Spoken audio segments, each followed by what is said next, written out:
Hamidina wa bi Muhammadin sallallahu alaihi wasallam nabiyya wa rasulah. Allahumma sholli ala Sayyidina Muhammad wa ala ali Sayyidina Muhammad. Jamaah. Yeay. Tahu nggak tentang khitanan? Tahu nggak Bu? Jamaah di rumah juga pasti tahu kan tentang khitanan. Nah, tapi masalahnya ada yang bilang itu sunnah, ada yang bilang itu wajib, ada yang bilang kalau laki-laki harus, kalau perempuan gak harus. Tapi ada juga yang bilang perempuan juga harus khitan.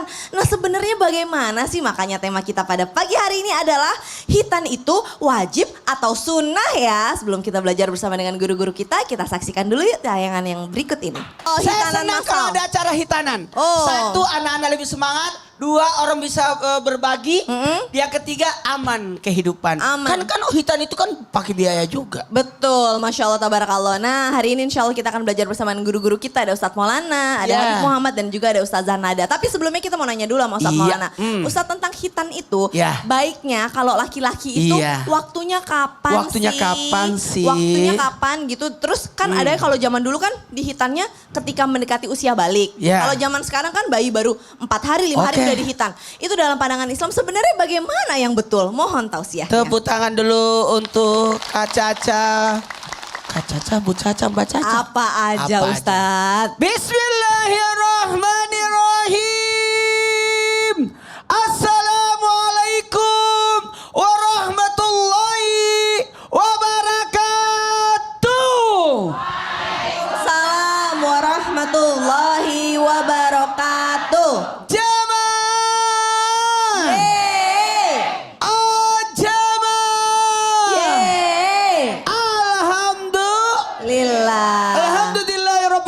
Allahumma salli ala Sayyidina Muhammad wa ala Sayyidina Muhammad.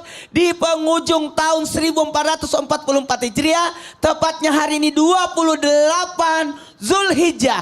Berarti besok hari Selasa kita akan menutup tahun Hijriah dengan menjelang maghrib, doa akhir tahun, kemudian doa awal tahun. Jangan lupa ya, dan Jumat kemudian tanggal 28-nya kita baca doa Asyura 10 Muharram. Nah, berbicara tentang hitan. Hitan anak laki-laki, hitan anak perempuan. Dalam mazhab Imam Syafi'i wajib. Jatuh tuh mic-nya Ustadz. Oh enggak ya. Nah, buat laki-laki kapan bagusnya dihitan? Buat perempuan kapan bagusnya dihitan? Kalau anak perempuan bagusnya waktu kecil, kalau perlu dia lupa kapan. Karena itu karena maaf ya, maaf saya pinjam kata-kata ini karena kemaluan. Jadi sebaiknya dirahasiakan, kalau perlu sekecil mungkin. Karena tidak susah, cuma ya tahu kan? Tidak sampai melukai, tidak sampai merusak, tidak. Kalau anak laki-laki bagusnya sebelum balik. Kalau perlu 1 tahun sudah boleh. Tapi ingat konsultasi apa? Konsultasi sama dokter. Kapan bagusnya? Karena melihat kondisi anak juga. Mohon maaf tanpa menggurui, sebelum balik. Karena anak laki-laki itu khitannya adalah untuk kesucian. Sementara anak perempuan untuk kemuliaan. Jadi penting untuk dihitan, penting untuk menjalankan ibadah. Karena kapan tidak dihitan, maka tidak sah salatnya karena ada najis yang menempel. Jamaah, susah untuk membersihkan. Nah, kapan bagusnya? Harinya, bagusnya Jumat. Bulan apa bagusnya? Bagusnya bulan Zulhijjah. Supaya mengikuti syariat Nabi Ibrahim alaihissalam. Bagusnya. Jam berapa bagusnya? Waktunya pagi, sebelum naik matahari. Karena takutnya darahnya lebih banyak keluar. Jamaah, kalau sudah tahu, aman kan? Udah ada harinya. Tapi kalau hari Kamis sunat atau hari Minggu sunat masalahnya, tidak ada masalah. Dan mesti hari Jumat. Tapi kalau disuruh pilih hari, bagusnya Jumat. Supaya dokternya cepat selesai. Karena mau Jumatan. Enggak lama-lama. Dan berdasarkan kemampuan karena ada biaya dan keberanian. Kalau anak laki-laki terus terang di antara 4 anakku, Anwar yang saya takutkan kapan mau disunat. Dan Belum? alhamdulillah udah. Oh, Masya Allah. Tahun lalu dia Tahun minta lalu. sendiri, aku mau disunat. Masya Allah, tabarakallah. Waduh. Jadi sebenarnya kalau misalkan mau sunat, baiknya memang ketika lahir langsung disunat. Ya, Baiknya. tapi tunggu dulu, tetap konsultasi sama dokter. Boleh atau enggak? Boleh atau enggaknya. Kalau anak Keamanan perempuan lebih bagus kesehatannya cepat. bagaimana? Kalau boleh, monggo. Tapi kalau hitannya udah hampir mau balik juga nggak apa-apa. Iya. Jadi nggak ada istilah nggak boleh juga nggak ya. Iya. Baik, jazakallah khair, Ustadz Maulana, Masya Allah. Habib, boleh ke depan dong Bib. Kita kasih tepuk tangan dulu dong Bu buat Habib nih, Masya Allah.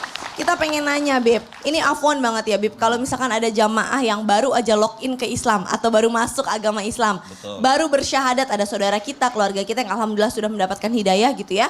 Nah katanya kalau laki-laki syaratnya adalah ya harus hitan dulu. Tapi kalau udah berumur, udah usia 50 tahun, 60 tahun baru dapat hidayah Allah misalkan. Kan malu atuh Bib, gimana dalam pandangan Jadi Islam? Bib? kayak Nabi Ibrahim yang pakai kapak. Waduh. Mohon Umurnya tausiahnya berapa? Bib. 80. 80 usianya. Assalamualaikum warahmatullahi wabarakatuh. Wassalamualaikum warahmatullahi wabarakatuh. Alhamdulillahi rabbil alamin wa sallallahu wa sallama ala abdihil mustafa al-amin. Sayyidina Muhammadin nurillahil mubin al-hadi ila suratihil mustaqim dhil khuluqil azim wa nahjil gawim. Allahumma salli wa sallim wa barik alaihi wa ala alihi wa sahbihi wa man sara fi darbih, amma ba'd. Ibu-ibu sehat? Alhamdulillah. Izin Ustadz Maulana, Ustadzah Nada, Kak Caca. Artinya orang aslama, orang yang baru masuk Islam. Sebenarnya kita harus tahu apa sih kewajiban. Ketika orang baru masuk Islam itu apa kewajibannya. Maka di dalam kitab Ghunya Syekh Abdul Qadir Jailani, beliau mengatakan ada 3 kewajiban. Ada 3 kewajiban. Yang pertama atau awalan an yatalaffadha bi syahadataini. Yang pertama kewajiban orang login atau yang orang mau masuk Islam itu yang pertama adalah mengucapkan 2 kalimat syahadat, asyhadu alla ilaha illallah Anna Muhammadar Rasulullah. Kemudian diyakinkan di dalam dirinya tidak ada agama atau ghairul Islam, artinya selain yang diterima ajaran agama Islam. Kemudian membersihkan diri daripada hal-hal yang menyekutukan Allah. Itu yang pertama. Kemudian yang kedua apa? Kewajiban bagi orang yang mau masuk Islam itu yang kedua adalah al-ghuslu. Tapi kalau dalam ilmu fikih, kapan mereka itu di dalam ilmu fikih sunnah? Pertama mandi. Ketika Islam masuk Islam disunahkan mandi. Itu sunnah pertamanya. Tapi apabila telah melakukan hal-hal yang menimbulkan janabah, maka mandinya wajib. Seperti itu. Itu yang kedua. Kemudian yang ketiga apa? Yang ketiga sholat. Maka sudah taklifi. Jadi mereka orang-orang yang mau masuk Islam itu sudah diwajibkan untuk sholat. Oh terus kalau belum bisa bagaimana? Walaupun belum bisa terus belajar, ada yang mengajarkan minimal hanya gerakan saja walaupun tidak ngucapin apa-apa. Belum hafal nih, waktu sudah mau habis. Jadi bagaimana cara sholatnya? Ya walaupun cuman gerakan kemudian mulutnya atau cuman qomat kamit. Nah itu diperbolehkan. Kenapa? Karena baru masuk Islam. Kenapa khitan tidak disebutkan? Tadi Ustadz Maulana telah mengatakan bagi laki-laki khitan itu wajib. Sebenarnya wajib buat mereka yang baru masuk Islam. Tapi Islam ada adab dan akhlak. Ketika orang masuk Islam itu, Ustadz kita nggak ditakut-takutin, oh nanti masuk khitan. Akhirnya belum baru dengar hitam, nggak jadi ashadunya.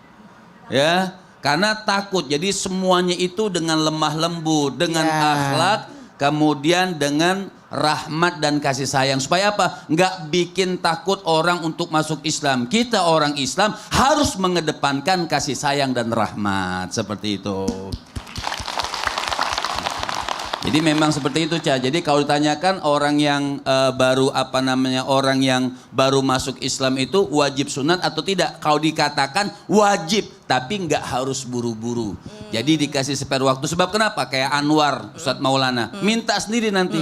Ketika mereka sudah cinta, ketika mereka sudah belajar, pasti malu mereka tidak khitan, pasti mereka akan menawarkan dirinya untuk khitan. Udah tahu hikmahnya itu untuk kebersihan dan untuk diri sendiri sebenarnya, bukan untuk Dan siapa-siapa untuk ya. keabsahan daripada ibadahnya. Jadi indahnya Islam begitu ya Habib, Masya yang nggak Allah, langsung makanya harus nggak gitu ya. Jadi di jangan Islam nggak- itu indah. Masya Allah, jadi jangan galak-galak banget. Masya Allah, tabarakallah, jazakallah khair Habib. Masya Allah, luar biasa sekali.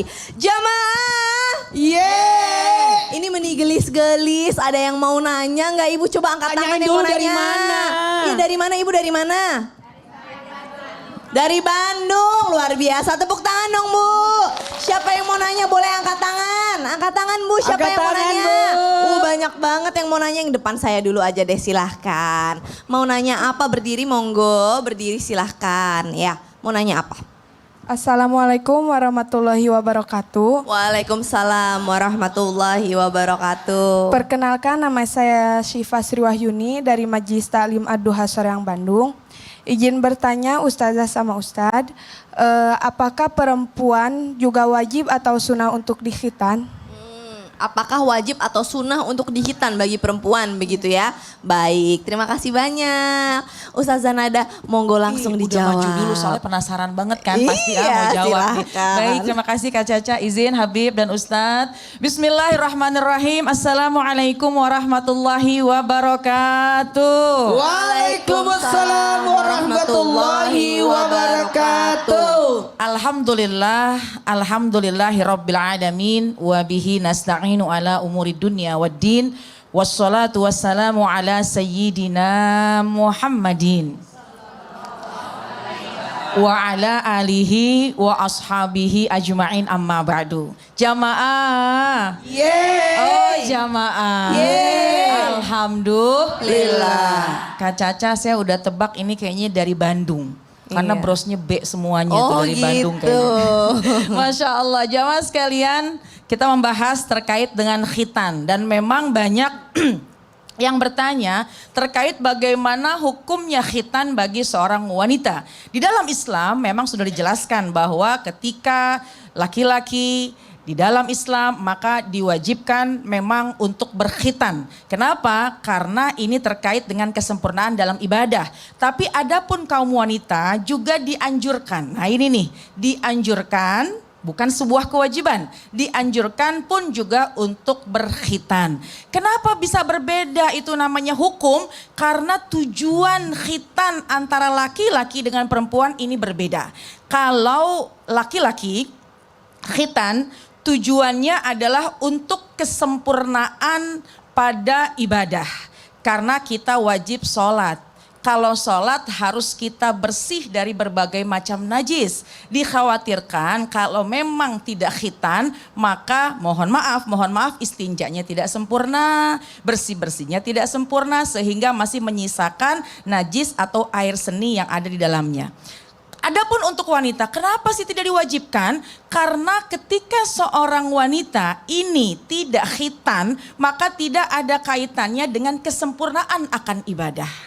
Akan tetapi wanita khitan di dalam Islam dianjurkan untuk menstabilkan hawa nafsu, menstabilkan syahwat maksudnya. Jadi ala kulli hal di era zaman sekarang berbeda pendapat ulama. Ada yang memang mewajibkan, ada juga yang memang menganjurkan, dan juga ada yang bahkan melarang. Kenapa begitu? Karena ada hal-hal ketika melakukan khitan bagi seorang wanita, maka sangat sensitif. Artinya bahkan baginda Rasulullah SAW itu menyampaikan, jelas kalau memang laki-laki khitan semacam ini caranya. Tapi kalau wanita adalah tidak menghilangkan anggota tubuh tapi cukup menggoreskan sedikit saja. Pun menggoreskannya pertama jangan terlalu sedikit, jangan terlalu banyak. Oleh karena itu inilah Kak Caca, terkait dengan khitannya wanita, makanya ada perbedaan pendapat. Dan juga kita bagaimana nih? Ya udah bismillah, sesuai dengan keyakinan kita, kalau memang ketika seorang bayi wanita lahir, tadi Ustadz Maulana sudah menyampaikan, kalau memang memungkinkan untuk bisa dikhitan, bagus, alhamdulillah. Akan tetapi kalau memang sekiranya dokter nggak mau, Tidak menyarankan. maka Oke. bismillah kita berserah kepada Allah, mudah-mudahan semua tetap penuh dengan kebaikan. Dilihat Amin dari ya Rabbal kesehatan Alamin. anak tersebut ya Betul. gitu. Tapi baiknya memang sesuai sunnah, anak perempuan sedikit dihitan, Iya. tidak membahayakan dan itu bisa menurunkan hawa nafsu Iya, gitu ya. betul. Baik, jazakallah khairan katsiran, terima kasih Sama-sama. banyak. Kasih tepuk tangan dulu dong Bu. Luar biasa, nih ada pertanyaan loh ibu-ibu yang saya mau baca ini ya dari Instagram @pandi_iren01 nih Ustadz Maulana nih. Assalamualaikum Kak Caca, aku gagal khitan gara-gara mama aku pingsan ngelihat darah. Jadinya mama aku yang trauma dan sekarang aku juga belum dihitan. Masya Allah tabarakallah. Ini ibunya juga lucu ya. Pertanyaannya umur berapa ya? Nah, wallahu alam nih Laki-laki atau makanya. perempuan? Laki-laki nih, aduh bagaimana ya. Jamaah habis ini kita masih akan belajar lagi ya, karena masih banyak yang bakal kita bahas. Kira-kira para nabi dulu sebenarnya hitan atau enggak sih? Boleh enggak sih dirayain hitanan itu dan lain-lain. Oke. Setelah ini jangan kemana-mana, tetap di Islam itu Indah. Jamaah, jamaah. Alhamdulillah.